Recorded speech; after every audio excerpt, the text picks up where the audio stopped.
sistem moneter internasional.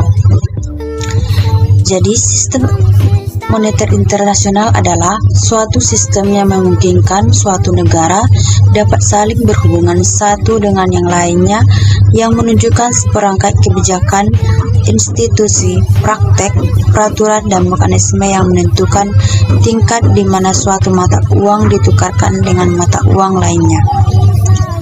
Selanjutnya ada emas.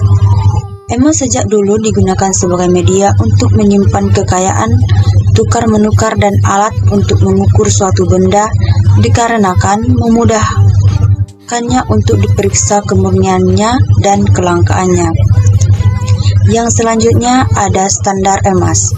Standar emas adalah penetapan yang disepakati negara untuk membeli atau menjual emas dengan satuan mata uang yang telah diterapkan.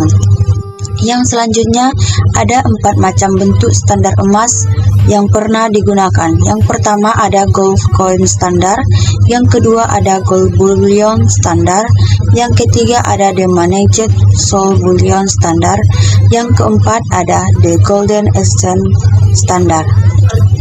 Yang selanjutnya ada keuntungan sistem standar emas.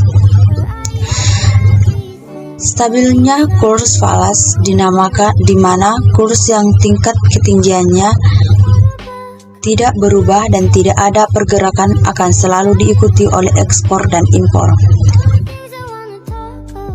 Defisit atau surplus neraca pembayaran kecenderung tidak berlangsung, sebab dalam kondisi surplus maupun defisit akan cenderung menimbulkan kekuatan dalam perekonomian yang secara otomatis mengakibatkan surplus maupun defisit neraca pembayaran yang terjadi, yang pada akhirnya akan kembali seimbang.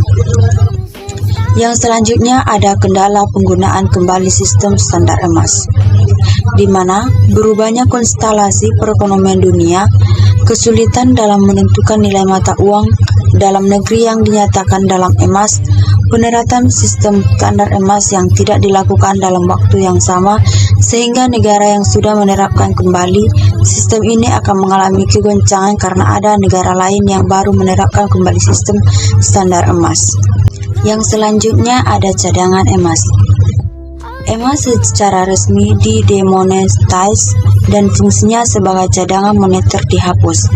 Negara-negara anggota dilarang mengaitkan nilai mata uangnya pada emas. Separuh dari cadangan emas dikembalikan kepada para anggota. Kewajiban IMF untuk mentransfer emas kepada para anggotanya juga dihilangkan. Sisanya dijual dengan harga lelang. Hasilnya dipergunakan untuk menolong negara-negara miskin. Yang selanjutnya ada kelemahan sistem standar emas.